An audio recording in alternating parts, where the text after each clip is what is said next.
इस मूवी की शुरुआत होते ही हम देखते हैं कि मिस्र को एक नया गॉड दिया जा रहा है और इस गॉड का नाम हॉरिस था। हॉरिस हवा के भी गॉड थे और अब हॉरिस को मिस्र का भी गॉड बनाया जा रहा था, इसलिए वहाँ पर ताज पहनाने की रस्म हो रही थी। सभी लोग रस्म में शामिल होने आए थे और ताजपोशी बस होने वाली होती है कि तभी वहाँ पर डेजर्ट के गॉड आ जाते हैं।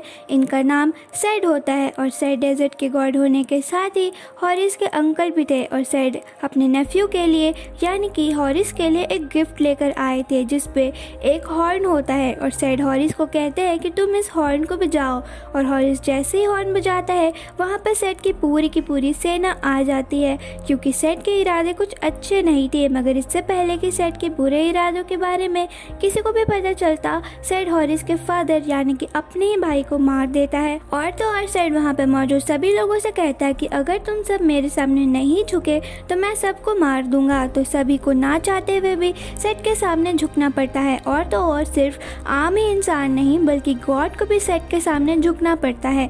और ये सब देखकर हॉरिस को गुस्सा आ जाता है और वो अपने गुस्से को कंट्रोल नहीं कर पाता और सेड से लड़ाई करने लग पड़ता है और इस लड़ाई में भी वो दोनों ही अपने रूप में आ जाते हैं यानी कि गॉड वाले रूप में आ जाते हैं। मगर सेड हॉरिस पर भारी पड़ जाता है और वो हॉरिस की दोनों आंखें निकाल लेता है और हॉरिस को ऐसे बिना आंखों के छोड़ देता है क्योंकि सेड चाहता था कि हॉरिस यूं ही अंधों की जिंदगी गुजारे। सेड ने पूरी मिस्र पे कब्जा कर लिया था और अब मिस्र की हालत पूरी तरह से खराब हो चुकी थी। अब तो वहाँ लोगों के साथ भी जानवरों की तरह बिहेव किया जाता था क्योंकि सेड तो पूरी तरह से बेरहम था। वो एक पत्थर दिल गॉड था। मिस्र में लोगों को रहना मुश्किल हो गया था। तभी हम वहाँ एक लड़के को देखते हैं और इसका नाम बेक होता है और उसकी एक बचपन की दोस्त भी होती है और ये दोनों एक दूसरे को काफ़ी ज़्यादा पसंद करते थे। और यहाँ पे हमें पता चलता है कि मिस्र में अब गुलामी का दौर चल रहा था, यहाँ तक कि गॉड के साथियों के भी गुलाम हुआ करते थे और बेक की फ्रेंड भी सेड के एक डिज़ाइनर की गुलाम थी, इसलिए वो दोनों काफ़ी मुश्किल से मिल पाते थे।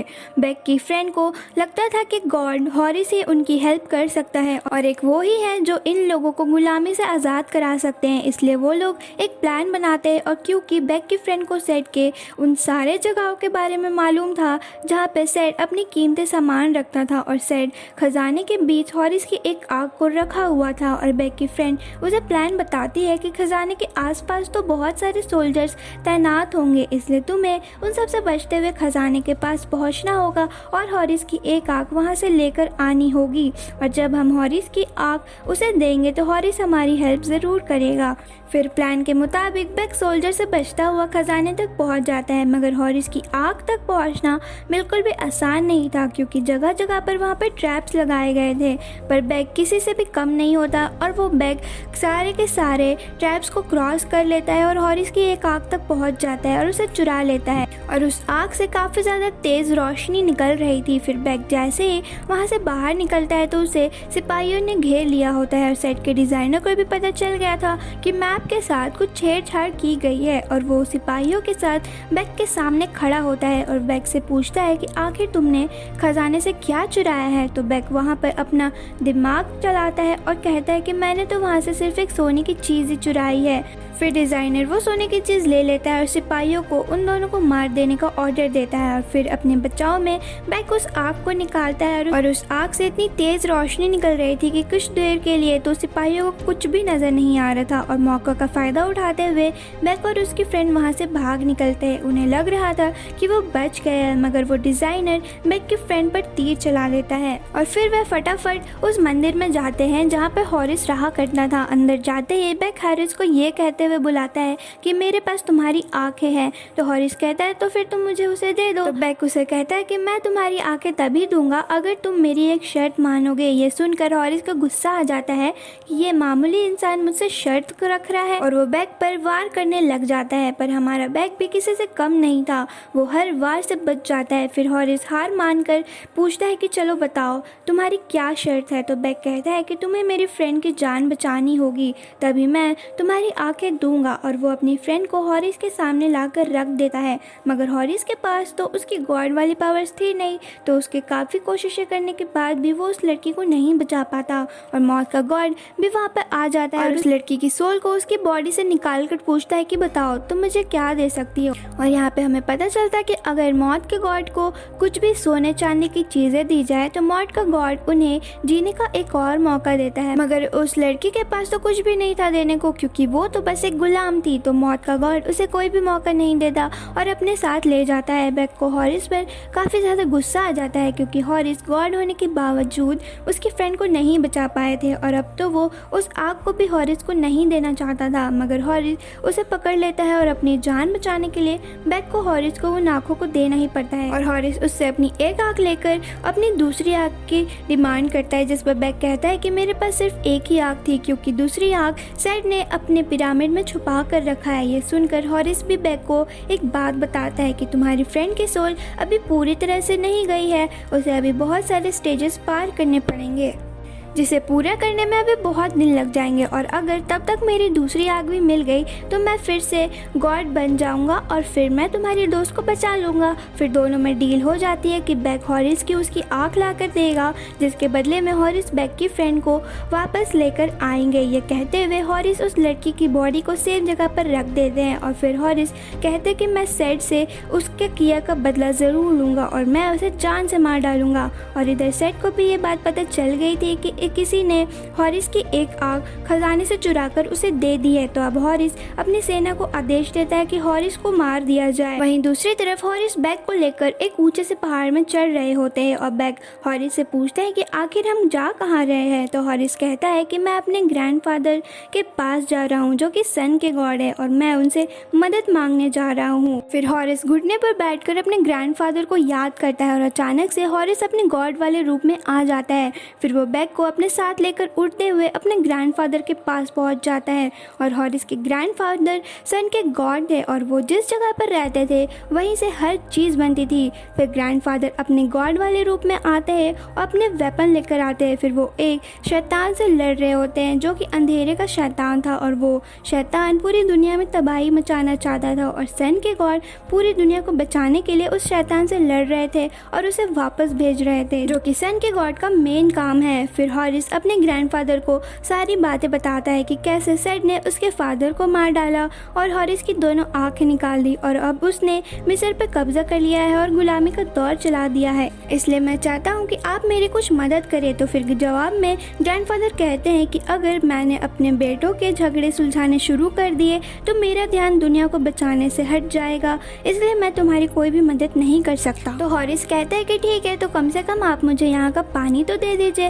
हॉरिस इसलिए वो पानी मांग रहा था क्योंकि वो पानी कोई मामूली नहीं था, उस पानी से ही दुनिया की हर एक चीज़ बनती थी, यहाँ तक कि इंसान और जानवर भी उसी पानी से बनते थे। ग्रैंडपा उसे पानी लेने की परमिशन दे देते हैं। फिर हॉरिस वो पानी लेकर और बैग को लेकर वापस धरती पर आ जाता है और वापस आते ही हॉरिस की गॉड वाली पावर्स ख़त्म हो जाती है, क्योंकि हॉरिस के मुताबिक उसकी पावर्स उसकी आंखों में है और जब तक उसकी आंखें उसके साथ नहीं है तब तक वो एक मामूली इंसान जैसा ही है। तभी अचानक से उन पर सेट के भेजे हुए आदमी हमला कर देते हैं और हॉरिस उनसे काफ़ी देर लड़ता है मगर उसका कोई फ़ायदा नहीं होता।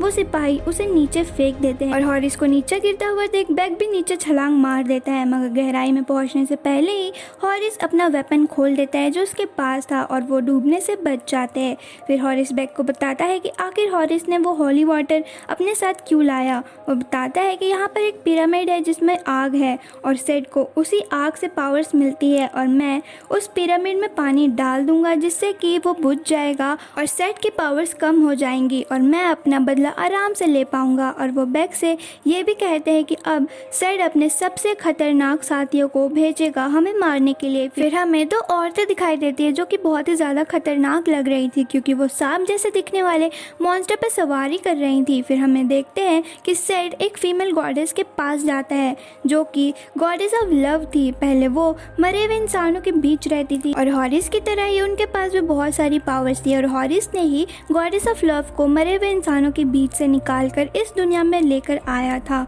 और वो दोनों एक दूसरे को काफी ज्यादा पसंद करते थे। और सेड गॉडेस ऑफ लव के पास जाकर कहता है कि तुम मुझे मरे हुए इंसानों की दुनिया में लेकर चलो क्योंकि मैं उन पर भी राज करना चाहता हूँ। जिस पर गॉडेस ऑफ लव कहती है कि मैं ऐसा बिल्कुल भी नहीं करूंगी और ये सुनकर सेड उसे मारने के लिए आगे बढ़ता है, मगर गॉडेस अपने हाथ का बैंगल निकालती है जिससे कि वो कुछ पल के लिए मुर्दे इंसान के दुनिया में पहुंच जाती है। मगर कुछ सेकंड्स में ही गॉडेस अपना बैंगल पहन लेती है और वो उस दुनिया से वापस इंसानों की दुनिया में पहुंच जाती है। दरअसल उस बैंगल का राज ये था कि जब तक गॉडेस उस बैंगल को पहने रहती है तो मुर्दों की दुनिया वाले उन पर अटैक नहीं करते, मगर जैसे ही गॉडेस उस बैंगल को अपने हाथों से निकाल देती है तो मुर्दे गॉडेस को अपने साथ अपनी दुनिया में ले जाने के लिए आ जाते हैं। फिर हम देखते हैं कि हॉरिस और बेक एक पुरानी मंदिर में बैठे होते हैं और तभी वही दो औरतें उन सांपों पर सवार होकर उनके पास जाती है और वो सांप अपने मुंह से आग भी निकाल रहे थे और वो लोग मिलकर सारे मंदिर को तोड़ने लगे थे और हॉरिस और बेक उनसे छुप रहे थे। फिर वहाँ गॉडेस ऑफ लव आ जाती है और वो उन दोनों सांपों को नष्ट कर देती है। फिर वो तीनों उस जगह से जाते हैं जहाँ हॉरिस की दूसरी आँख थी और वो एक पिरामिड था। बेक कहता है कि मैं वो देखा हूँ और मैं उसके पास भी गया हूँ और मैं उसके अंदर जा सकता हूँ। तो गॉडेस ऑफ लव कहती है कि ये बिल्कुल भी आसान नहीं होगा क्योंकि तुम जैसे ही पिरामिड को एंटर करोगे तुम्हारे सामने एक मॉन्स्टर आएगा और वो एक पहेली पूछेगा और अगर तुमने उस पहेली का जवाब गलत दे दिया तो वो तुम्हें वहीं पर मार देगा। तो फिर हॉरिस कहता है कि अगर ऐसी बात है तो मैं गॉड ऑफ इंटेलिजेंस के पास जाऊंगा। फिर वो गॉड ऑफ इंटेलिजेंस के पास जाता है और उन्हें सारी बातें बताता है, पर गॉड ऑफ इंटेलिजेंस उनकी मदद करने के लिए इनकार कर देते हैं, जिस पर बेक अपना खुराफाती दिमाग चलाता है और कहता है कि मैं उस पहेली को सुलझाकर जवाब दे दूंगा। तो गॉड ऑफ इंटेलिजेंस कहते हैं कि तुम ये नहीं कर पाओगे क्योंकि वो मॉन्स्टर बहुत ही ज़्यादा मुश्किल सवाल पूछता है। तो बेक कहता है कि कोई बात नहीं, वो ज़्यादा से ज़्यादा मुझे मार ही डालेगा। मैं उसे कह दूंगा कि मैं तो गॉड ऑफ इंटेलिजेंस के पास गया था मगर उन्हें भी तुम्हारे पहेली का जवाब नहीं पता था इसलिए उन्होंने हमारी हेल्प नहीं करी। ये सुनकर गॉड ऑफ इंटेलिजेंस को काफ़ी इंसल्टिंग फील होता है और वो उनकी हेल्प करने के लिए मान जाते हैं। फिर वो लोग पिरामिड की तरफ निकल जाते हैं और गॉडेस ऑफ लव को हॉरिस और बेक के हुए डील के बारे में पता चल जाता है कि हॉरिस ने मरी हुई लड़की को वापस लेकर आने का वादा किया है जो कि इम्पॉसिबल है। और गॉडेस ऑफ लव को जानकर बिल्कुल भी अच्छा नहीं लग रहा था कि हॉरिस बेक के इमोशन के साथ खेल रहा है। फिर गॉडेस बेक को पूछती है कि क्या तुम अपनी फ्रेंड के सोल से बात करना चाहोगे क्योंकि मैं करा सकती हूँ। उनके बैंगल में वो भी पावर्स थी। फिर बेक अपनी फ्रेंड के सोल से बात करता है और उसे कहता है कि तुम परेशान मत हो, मैं तुम्हें वापस ले आऊँगा क्योंकि गॉड ऑफ हॉरिस हमारी हेल्प कर रहे हैं। फिर वो लोग पिरामिड के पास पहुँच जाते हैं जिसके अंदर जाने का रास्ता नज़र नहीं आ रहा था। फिर बेक कहता है कि मैं जानता हूँ कि इसके अंदर कैसे जाना है। वो कहता है कि पिरामिड के अंदर एक व्हील है जिसे घुमाने के बाद पिरामिड का रास्ता खुल जाएगा। फिर बेक पत्थरों के बीच से होता हुआ पिरामिड के अंदर घुसता है और व्हील के पास जाकर उसे घुमा देता है जिससे हर चीज रुक जाती है और पिरामिड के अंदर जाने का दरवाजा भी खुल जाता है और वो लोग अंदर जाते हैं और वो मॉन्स्टर आकर उनसे पहेली पूछता है। पहेली ये थी कि ना तो मैं था और मैं हमेशा रहूंगा, ना कोई मुझे देख सकता है ना कभी देख पाएगा, लेकिन फिर भी हर चीज मुझ पे बिलीव करती है। चलो अब जवाब दो कि इसका सही जवाब क्या होगा। तो गॉड ऑफ इंटेलिजेंस एक जवाब देते हैं जो कि गलत होता है और मॉन्स्टर उन पर अटैक कर देता है। फिर गॉड ऑफ इंटेलिजेंस वापस सोच समझ कर एक जवाब देते हैं जो कि फिर से गलत होता है। अब तो मॉन्स्टर उन्हें मार ही देता, मगर गॉड ऑफ इंटेलिजेंस सही जवाब दे देते हैं तो फिर मॉन्स्टर उन्हें आगे जाने देता है। फिर वो लोग जैसे ही आगे जाते हैं तो वो लोग एक ट्रैप में जाकर फंस जाते हैं और वहाँ पर सेड आ जाता है और फिर हमें पता चलता है कि ये सब कुछ सेड का ही प्लान था, उसने उन लोगों को ट्रिक किया। फिर सेड गॉड ऑफ इंटेलिजेंस का दिमाग निकाल लेता है। फिर वहाँ बेक आ जाता है और जादुई पानी को आग में फेंक देने की धमकी देता है, जिस पर सेड कहता है कि ये नेकलेस तुम्हारी फ्रेंड का ही है ना, और ये हॉरिस ने तुम्हें झूठ कहा है, वो उसकी सोल को वापस नहीं ले आ सकता और अगर तुमने इस पानी को आग में डाला तो मैं तुम्हारी दोस्त की बॉडी को भी खत्म कर दूंगा।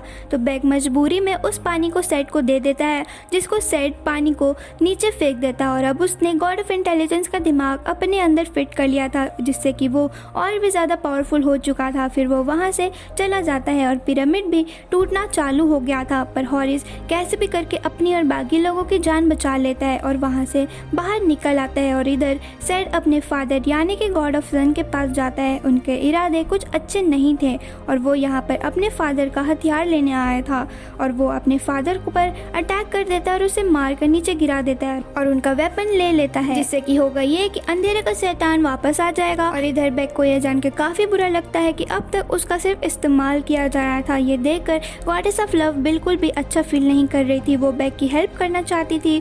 फिर वो मौत के गॉड को बुलाती है और पूछती है कि बताओ कि उस दुनिया में जाने के लिए तुम क्या लोगे। तो वो कहता है कि मौत की दुनिया में जाने की कीमत बहुत ही ज्यादा है। तो गॉडेस अपना बैंगल दिखाते हुए कहती है क्या इससे भी ज्यादा कीमत है तुम्हारी दुनिया में जाने के लिए। तो वो मान जाता है, मगर हॉरिस गॉडेस को ऐसा करने से मना करता है क्योंकि बैंगल निकालते ही वो मौत की दुनिया में हमेशा के लिए चले जाएगी। मगर वो हॉरिस की बात नहीं मानती और बैंगल निकाल देती है और मौत का गॉड उसे अपनी दुनिया में ले जाता है। हॉरिस वो बैंगल बेक को दे देता है और बेक मौत की दुनिया में जाता है, जहाँ उसकी दोस्त आखिरी लेवल पे पहुंच चुकी होती है, जहाँ उसे कुछ सोना देना होता है। अगर वो सोना दे देती है तो वो वापस अपनी दुनिया में जा पाएगी, मगर वो कहती है कि मेरे पास कुछ भी देने को नहीं है। पर वहाँ बेक वही गोल्ड की बैंगल लेकर आ जाता है। फिर वहाँ अचानक से अंधेरे का शैतान आ जाता है क्योंकि गॉड ऑफ सन वहाँ पे नहीं थे और मौत का गॉड बेक को वापस भेजकर कहता है कि जाओ हॉरिस को इस बारे में बताओ क्योंकि वो ही इसे संभाल सकता है। आखिर कब तक मैं इसे रोक पाऊंगा। और सेट के पास तो अपने फादर यानी कि गॉड ऑफ सन का वेपन था, मगर फिर भी वो अंधेरे के शैतान को वहाँ आने देता है और वो अंधेरे के शैतान को उसी जगह पर ले जाता है जहाँ पर जादुई पानी था। सेट चाहता था कि शैतान उस पानी को पूरी तरह से पी ले क्योंकि दुनिया की हर चीज